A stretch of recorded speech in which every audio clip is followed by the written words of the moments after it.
All right, let's keep this gold train rolling. Our next speaker, we were just talking, is from one of my favorite places on Earth, and he'll tell you about where that is in his talk, I believe. He's been exploring for 28 years in Africa, Asia, Europe, and the Americas.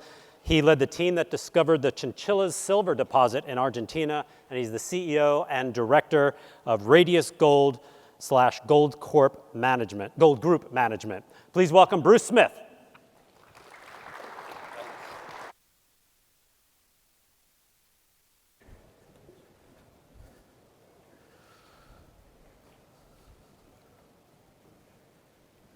Hi there, I'm Bruce.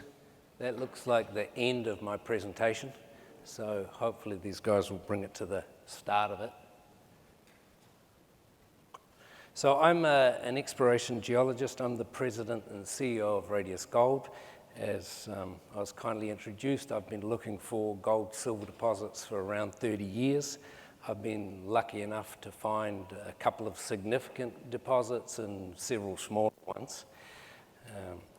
So today I would like to talk to you about Radius, my company. We are at the other end of the spectrum from the companies that you've heard from this morning. We're a junior small company, market capitalization of 20 million. We're a pure play exploration outfit. We have multiple projects, and today I'd just like to give you a geological story about one of those projects, which is the Tropico project. These other ones are funded by partners, and we've got, good partners funding 3 or 4 of our other projects, and I'll talk about those a bit later on, but today we'll just talk about Tropico. So, Mexico is the world's largest silver producer, and the Mexican silver belt, the belt that we're going to look at today, has some of the biggest or the largest silver deposits in the world.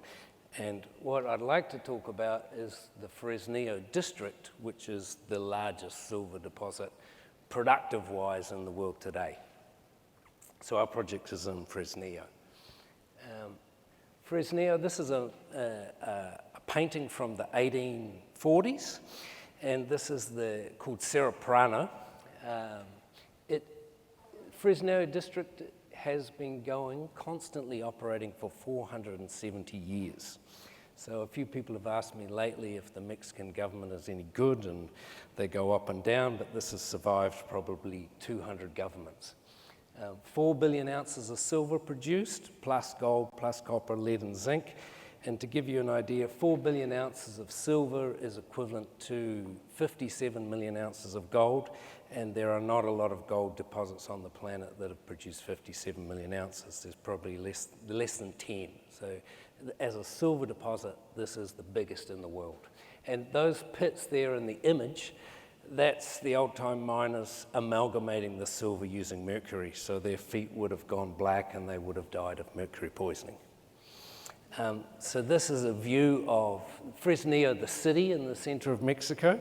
This is the city of Fresnillo, and right here is the original discovery of Cerro Prano in 1554. And the interesting thing about the massive production that's come out of this district has really come since the 60s and 70s. All of the other veins, all of the other systems were blind.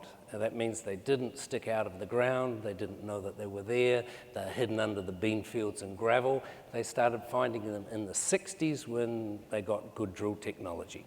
So in the 60s, the 70s, the 80s, 90s, they found these veins out under the cover surrounding the city.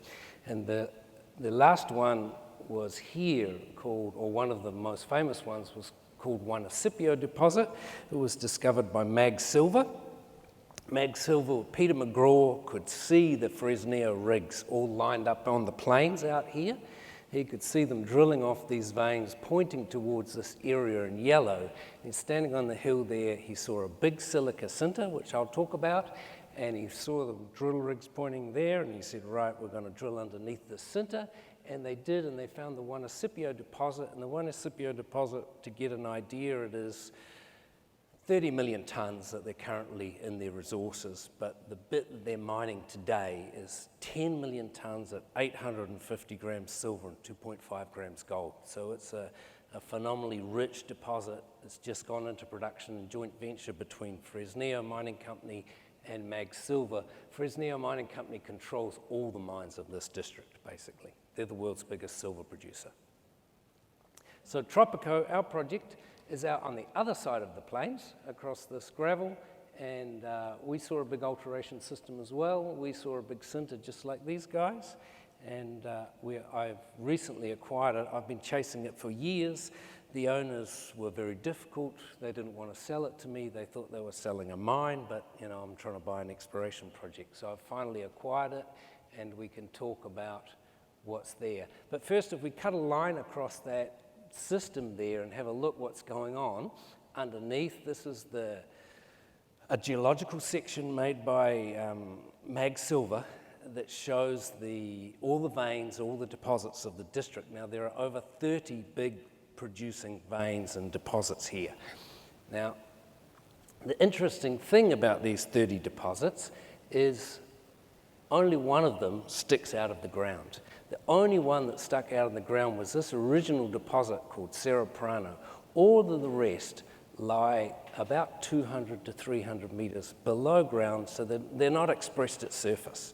So they knew that Cerro Prano was good. They mined it for several hundred years. They started finding these things under the cover, and a lot of these veins on the surface are just small bits of calcite, little weak geochemistry, no gold, no silver on the surface.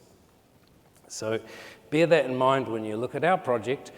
This is a photo of our project where we've recently done the geophysics. That's a geophysics car sitting there. And it's just a flat plain. Out across those plains is the world's biggest silver deposit. We think that hopefully we're going to find another one of these things below. So the difference between us and Mag Silver, we didn't see the Fresnillo rigs lining up, pointing towards this thing, but I think we've got ample reason and better geochemistry than they had. So if we look at it from a point of view of, this is a drone image, this is the outline of a breccia and sinter system, and I'll explain what that is. This on the right-hand side is modified from the Juanicipio deposit. Peter McGraw published this. This was their model. They had the sinter at the top, and they postulated that underneath, a couple of hundred meters down, they would find the boiling zone and find the gold, and they did. They had the rigs pointing towards them. We don't, but our sinter up here, at Juanicipio, the sinter was barren, had no gold, no silver in it, just anomalous and some trace elements. They drilled 200 meters down. First hole was a discovery hole, amazing grade in gold and silver.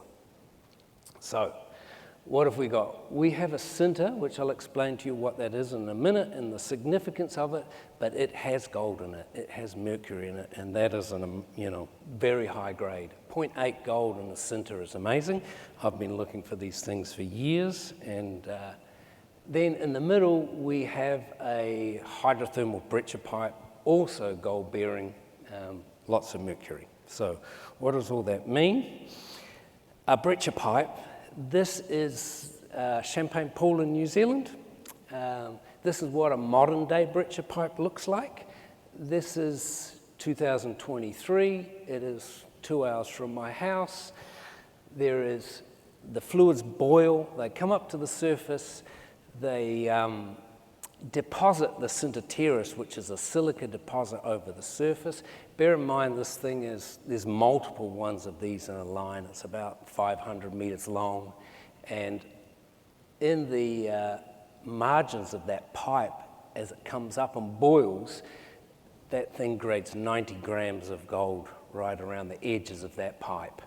Now, we don't mind that in New Zealand because it's too hot. This is what a collapsed breccia looks like around the sides of the big intrusive system coming up, pumping acid gases into the system. The acid gases eat away the rock, and the rock collapses into what we call a collapsed breccia. And the acid, this is an acid lake. If you wanted to throw a body in there, it would disappear in a day, so it's a good place to throw bodies. It's pH 1, and you can see that that acid has completely destroyed the rock. What was once a volcanic is now just white clay.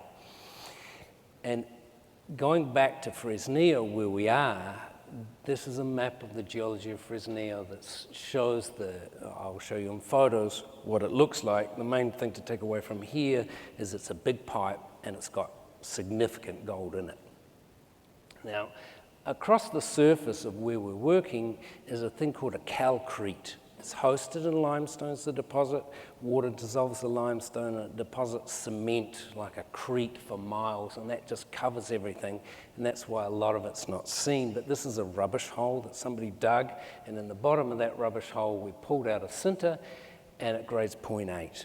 Now, I've been looking for these things for sinters for 25 years. Simon Ridgway, the founder of our company, he wasn't a geologist, he wasn't a mine engineer, he was just a prospector, promoter. He found 2 deposits, one in Honduras, one in Guatemala, both sinter related, and sold them, made his first fortune, and he sent me out looking for sinters globally for the next 20 years. And actually we only found and drilled 2, and this is number 2. We're going to drill soon. It's got good gold in it. This is the explosive hydrothermal breccia, and this is the collapse pit. So this is old, remember, this is 30 million years. The gases came up, they collapsed everything, but you can see that there's great values of mercury and gold all through it. So we have, and on the margins, once we dig under the soil, there's nothing there for hundreds of meters all around this pipe. We just find that white clay completely destroyed by the hydrothermal system. So I'll swap sides because 2 screens. So this, going back to our breccia pipe, we did geophysics across it. This was a month ago, we ran the first line of geophysics. And what did we find? There's the model on one side. This is from Juanicipio deposit, and we hoped that underneath our sinter we'd find the root system. We ran a geophysics called CSAMT. It looks for resistivity, which basically means it's looking for the silica, where the gold will be hosted. And why we do the CSAMT is because it goes down 700 meters, 800 meters, looking into the earth. And what we find are this brown stuff is just all the soil and caliche. This is our little bit of outcrop where we have the gold at the top, and we're looking for this thing underneath. And underneath we find in the geophysics, doesn't say that there's gold there, but it says that we have a strong resistor, looks exactly what we're looking for, and it penetrates right down to 700 or 800 meters. And remember that at Fresnillo, the ore deposits at Fresnillo were forming 200 meters underground. So and they go from 200, the reason they're so rich is they go from 200 meters to a kilometer down. So we have the whole system in place, we think, and it obeys the model, and we found another one that we didn't know was there. We don't know what this is because it's completely covered, but it certainly looks to me like there's another pipe. And if you go back to that example in New Zealand where we saw the big breccia pipe, there are multiple pipes. There's always more than one. So we will be drilling this in September, first holes ever. And I've been asked before, it's a 200 hectare property. How can you find a big deposit on only 200 hectares? When I bought the Chinchillas deposit in Argentina, which we talked about at the start, that was 200 hectares. There's now a 200 million ounce silver deposit there that's in production today. So this is ample. And if you look at the size of our pipe, the Tropico pipe, it's 450 meters long, 200 meters wide. If you put that down to 200 meters depth, calculate tons, you've got 50 million tons there. It's easy to hide multi-million ounce gold, silver deposits underneath there. We have 1,500 meters of cover to look under, and we've already found another pipe. So the black lines are the geophysics. We just ran a few lines to start with to see what it looked like. I'm going to run more lines here soon, but we've already found a second pipe, and I'm pretty sure we'll find more. So we will be drilling that soon. We've got the money in place. We've got a good team with tons of experience. And lastly, Radius has tons of projects. Our partners are funding Plata Verde, Amalia, Holly, Mataura Norte, and I will talk about those at the workshop breakout today at 4:50. We can talk about some of our other projects. And at the breakout today, there's quite a few companies, producers and things. They're bigger than us, so you might want to go to them. But I have some money here, some silver coins, and for everybody who comes along this afternoon, for the first 30 people anyway, I've got some silver quarters to give away to the first 30 people who come to our talk, and you'll hear the story of Simon and the rest of the companies in Gold Group. So thank you very much for your time, and we'll look forward to seeing you this afternoon.